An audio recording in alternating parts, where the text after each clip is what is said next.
এবং বিএনপির মহাসচিব। জাতীয় প্রেস ক্লাবে ৭ই নভেম্বরের চেতনায় মুক্তিযোদ্ধা সমাবেশের আয়োজন করে জাতীয়তাবাদী মুক্তিযোদ্ধা দল।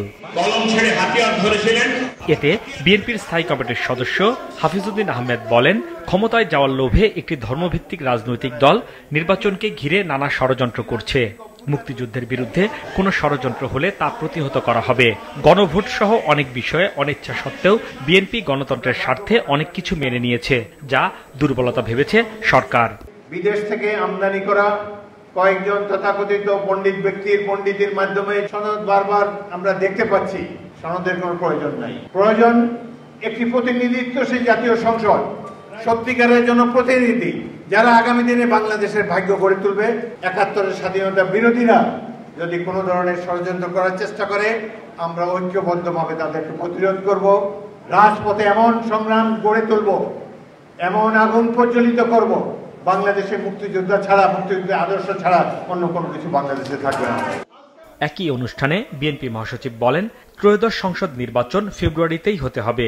জাতীয় নির্বাচনের আগে গণভোটের কোনো সুযোগ নেই উল্লেখ করে জুলাই সনদ নিয়ে জাতির সঙ্গে প্রতারণা না করতে সরকারের প্রতি আহ্বানও জানান তিনি। এখন ওনারা যেটা প্রস্তাব উত্থাপন করলেন প্রধান উপদেষ্টার কাছে, সেখানে ওই নোট অফ ডিসেন্টের কোনো কথাই নাই। আমাদের এই কথাগুলো বেমালুম রূপে চলে গেছে। তারা আবার নতুন করে কিছু কিছু ওখানে নিয়ে এসছে। এটা অন্যায়, এটা জনগণের সঙ্গে এটা একটা নিঃসন্দেহে প্রতারণামূলক কাজ। আমরা যেটা সই করেছি সেটা অবশ্যই আমরা সেটার দায় দায়িত্ব গ্রহণ করব, কিন্তু যেটা আমরা সই করিনি সেটা দায় দায়িত্ব আমরা গ্রহণ করব না। আমরা চাই যে এই বিষয়গুলো একটু আলোচনার মাধ্যমে সমাধান করা হোক। নির্বাচন তো যেটা ঘোষণা করেছেন 2026 সালের ফেব্রুয়ারি মাসে, ওই তখনই নির্বাচন হতে হবে। পিআর হবে কি হবে না ওটা আগামী পার্লামেন্ট সিদ্ধান্ত নেবে। সমাবেশে বাংলাদেশের বিরুদ্ধে অবস্থান না নিতে ভারতের প্রতি আহ্বান জানান মির্জা ফখরুল। একই সাথে সেখানে আশ্রয় নেওয়া শেখ হাসিনাকে ফেরত দেওয়ার আহ্বান জানান তিনি। হাসিনা তিনি বিভিন্ন মিডিয়াকে ইন্টারভিউ দিচ্ছেন, একবারের জন্য তিনি অনুশোচনা পর্যন্ত প্রকাশ করেনি। সেই মহিলা, সেই ব্যক্তি আজকে অপপ্রচার চালাচ্ছে ভারতে বসে।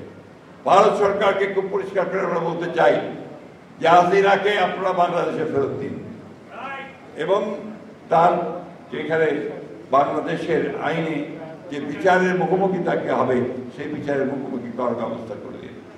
সব সময় বাংলাদেশের বিরোধিতা করবেন না, মানুষের বিরোধিতা করবেন না, বাংলাদেশের মানুষ সেটা মেনে নেবে না। এদিকে রাজশাহীতে এক অনুষ্ঠানে বিএনপির স্থায়ী কমিটির সদস্য আমির খসরু মাহমুদ চৌধুরী বলেন, 2 থেকে 3টি দলের মতামত জোর করে বিএনপির উপর চাপিয়ে দেওয়া হচ্ছে। তাদের দাবি এখন আমাদের উপর চাপাতে চাচ্ছে, জনগণের উপর চাপাতে চাচ্ছে।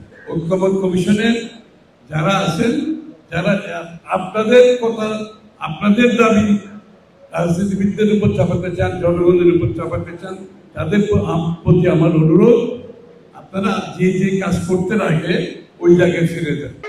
অন্যদিকে নারায়ণগঞ্জে এক অনুষ্ঠানে বিএনপির স্থায়ী কমিটির সদস্য সালাউদ্দিন আহমেদ বলেন, নির্বাচনের আগে একটি দল ধর্মকে ব্যবহার করে রাজনৈতিক ফায়দা হাসিল করতে চায়, যার বিরুদ্ধে সতর্ক থাকতে হবে।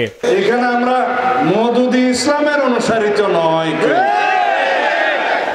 সুতরাং যারা ফিরকা ফিতনা তৈরি করে বাংলাদেশের মুসলমানদের মধ্যে বিভ্রান্তি সৃষ্টি করতে চায়, তাদের কাছ থেকে আমাদেরকে সাবধান হতে হবে।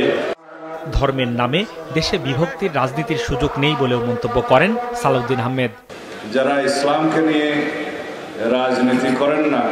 হাসনাইন তানভীর, মাছরাঙা সংবাদ, ঢাকা।